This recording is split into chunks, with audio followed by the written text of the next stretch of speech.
Guys, so good day, pakita ko lang sa inyo yung aking tools na pang renew ng ECM na wala na ibang mga pang replace, walang ganun. So wala siyang monitor, saksak mo lang sa K-line, pwede sa pang 4-pin at pwede siyang pang mga ayan o, mga 160 series, ayan, mga latest. So ang gagawin lang natin, bakit natin i-renew, kasi ganito siya, ayan o, ayan, narinig yung tunog, may long beep. Ngayon, so patayin mo natin. May ganun siyang beep. Ibig sabihin hindi nakamatch yung receiver sa ECU. Ngayon, i-renew natin para mag-match. So ilalagay lang natin yung positive. Ganito lang siya guys, kabilis. Yan. Lagay mo lang sa negative at positive. Yan, huwag kayong magkakamali kasi may kulay yan. Pag ilaw ng green, long press mo lang. O, diba? Namatay. Naging kulay. Yan, wala na ilaw. Yan. And then, on natin.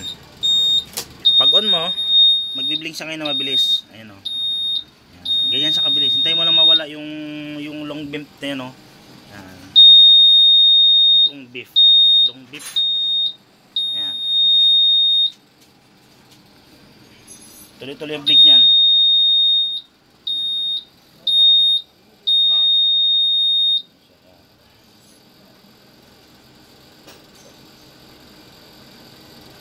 Okay, so nawala na yung beep. Okay, off natin. Off. Nag-red na siya. And then on. Pag on mo, iba na yung beep niya. Yan, iba na yung beep. Pakinggan nyo. Diba? Tuloy-tuloy na long. Yan. So, magbiblink din ng red yan. Okay. And then, pag nawala yung beep, off-on lang ulit. Off. Pag on natin, ayan siya. Okay na.